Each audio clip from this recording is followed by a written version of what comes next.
Assalamu alaikum everyone. My name is Gulizara, here to bring a newspaper breakdown session courtesy of the KIP CSS network. I hope that this video reaches you in good health and spirits and you are using this time period towards polishing your skills in becoming a proper CSS aspirant. And on a side note, Ramazan Mubarak to all of you. Now to begin our premise for today. Majority of the workforce all over the world is being laid off or is trying to work from home.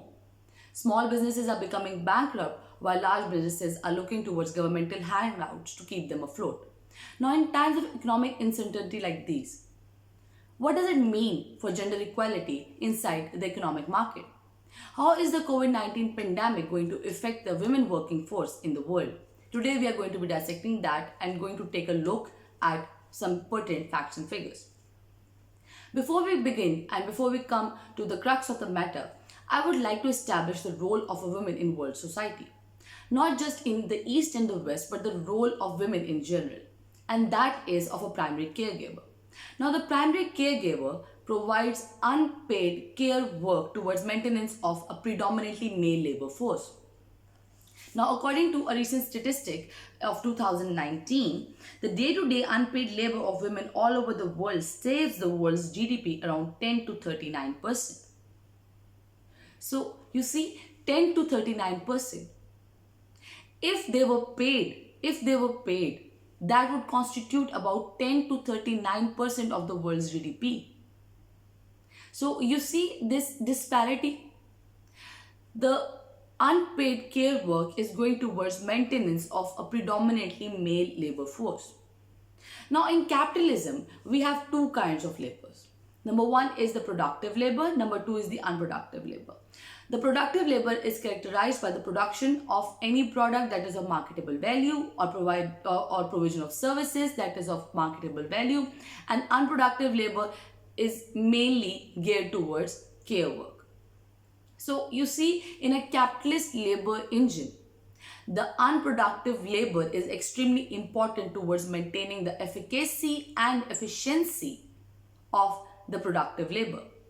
So effectively, this free of cost service, which should cost technically, this effectively free of cost service is going towards maintenance of the capitalist labor engine. And in essence, this free service becomes a commodity when women use these services to generate economic revenue. That is proper employment, cleaning services, maids, service sectors, etc. Now, over here, what we are seeing is a disparity that has been established over eons, and it is not going to go anytime soon.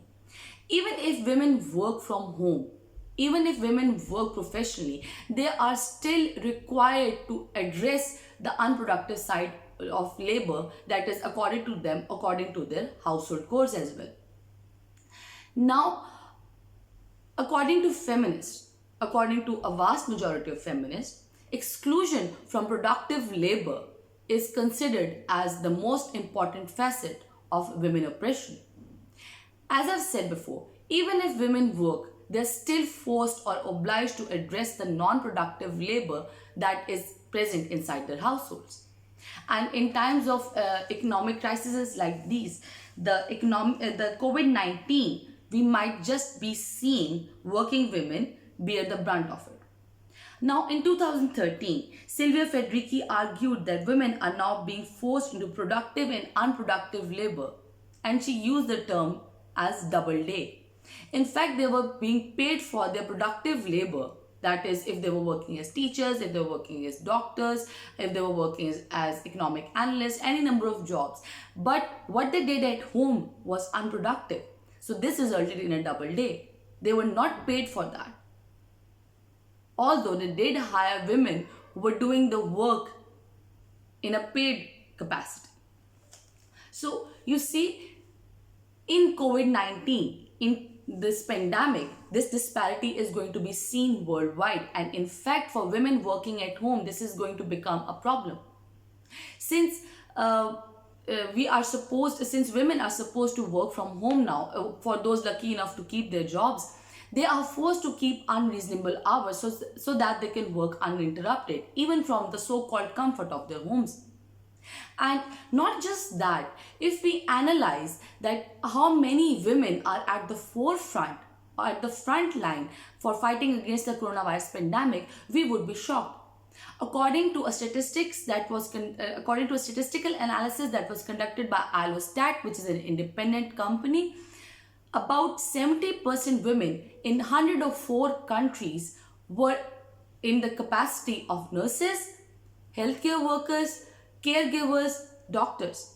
So this means that in about 104 countries that are affected by the coronavirus pandemic, about 70% of these women would be working full time, and also when they come home, they would also be forced or obliged to address the facets of unproductive labor that is present in their homes, and the workload for them would increase exponentially. Not only that, the COVID-19 mandated school closures have also placed an additional burden of childcare, including their care and homeschooling, upon the women also. Now, this is a rather grim picture, but in the times of social media like these, what we are seeing right now is that the male working force is undergoing a paradigm shift.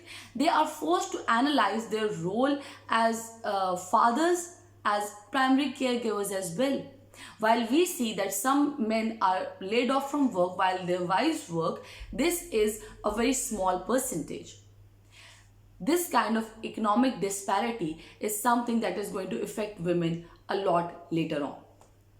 Not only that, businesses that are owned by women are often small businesses like hair salons, nail salons, small clothing lines, cooking from home, and delivery services, etc.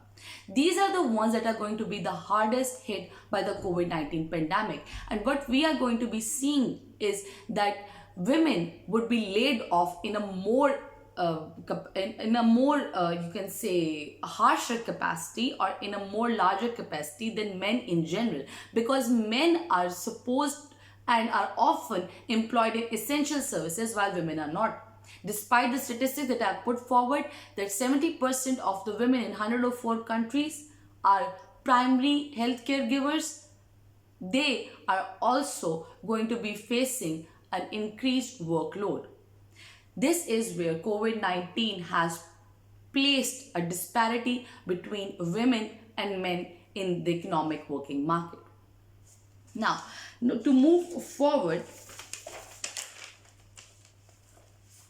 if we take into consideration how much of unpaid working hours women do all over the world, about 70% of total hours, 70 to 76% of total hours of unpaid care work globally are performed by women. So you see, आपके पास इधर एक ऐसी deep disparity है कि जिसका कुछ नहीं हो सकता है. ठीक है?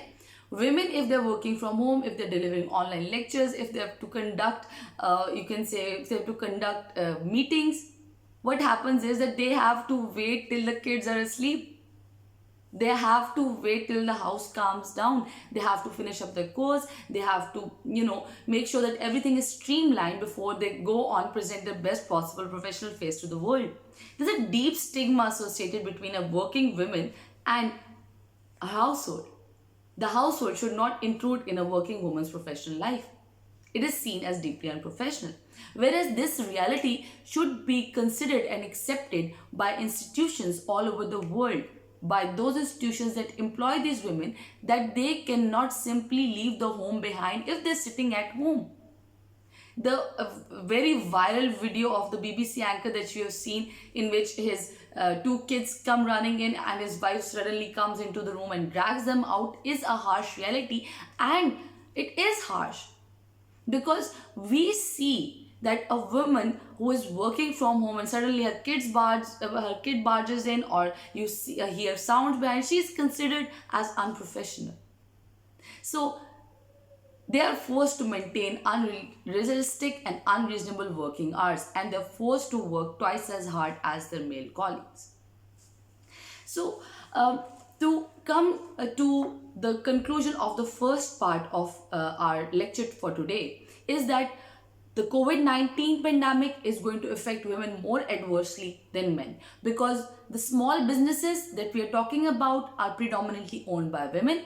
And not only that, what we will see over here is that despite a small paradigm shift, women will still be bearing the brunt of household and homemaking. These might be soft words: household keeping, home keeping, housekeeping, but in fact they are extremely tough jobs, and women all over the world do that without complaint. How many of you consider the fact that the maid that works in your house earns more and gets more than what your mother does? So you see, this is something that we consider as our right. Not just men only, but working ladies as well, working girls as well. Their mothers keep their house for them while they go out and be the productive labor force, while their mothers run the house and be the unproductive labor force that facilitates the productive labor force. So, although of the global workforce, around 40% of the women in the global workforce, we have 40% women, less than 40% of the women. Of these 40%, around 57% of these women work part time. मतलब है कि इस 40% की bracket के अंदर जो है अभी 57% भी जो है वो फुल टाइम नहीं है, they are part time workers. And in times of crises like these, when businesses all over the world are downsizing, सबसे पहले जो है वो बूट किसको मिलता है? The ones who work part time. They are considered as non-essential. So even over here, even though they were earning, they were working jobs, they still are in a danger of getting the axe, and they already have got the axe.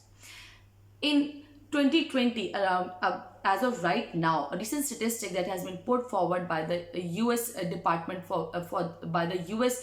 Women Economic Rights Committee, that is an independent body that works. That does not work in collusion with the United States of America's government. They say that around 48% of the workers who have lost their jobs inside America, they are part-time women workers. Not only that, around 30% of the businesses that have closed indefinitely and would have a hard time regaining their momentum and getting back to their feet are predominantly owned by women. As I said before, hair salons, nail salons, work from home services, and the hospitality and you can say small tourist spots that women operate all over the world. So these small businesses are going to get the kick, and who knows whether or not they would be able to get up or not. And to quote another statistics, globally, nearly 40% of women in wage employment lack social protection.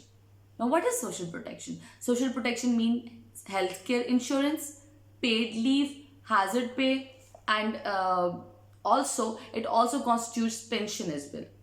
Now, these women, if we take into consideration Pakistan's example, most of the women over here, including me, I don't have a bank account. They also don't have a bank account. So, most of the women in Pakistan who are working do not have bank accounts. They usually take their money by hand, or they get their checks cashed. So in times like these, when they do not have bank accounts, they also do not know how the banking system works. And if they want to apply for loans, they would also be trying to get their accounts open. And that is going to be problematic in times like these where banking hours are extremely restricted. So, as I've established before, globally nearly 40% of women are have no access towards healthcare insurance, towards employment benefits, towards paid leave, maternity leave, sick leaves, etc. And not only that, frontline workers, essential workers, like the ones who stock the groceries, like janitors, like the ones who clean up the hospitals. According to a global survey, women janitors and women essential workers, like the grocery store ones, the ones who stock the groceries, the janitors, they earn about 77 cents less than a man working in their same capacity. So they are working in the same hazardous situation, but they're not getting the same pay. There are reports of female doctors all over the world not getting hazard pay. Not only that, in Pakistan as well, we see certain examples of female doctors being discriminated against when they ask for hazard pay. Because as they say, they are not in the front line. But how can you say that? These female doctors are at the front line. These female healthcare workers are at the front line. Our healthcare worker system inside Pakistan, जो कि एक बहुत अच्छा welfare system है, they are not also being given hazard pay. They still go door to door. They still have to go and do a dengue survey over here as well, and they also have to go around and administer polio drops to every household inside Pakistan.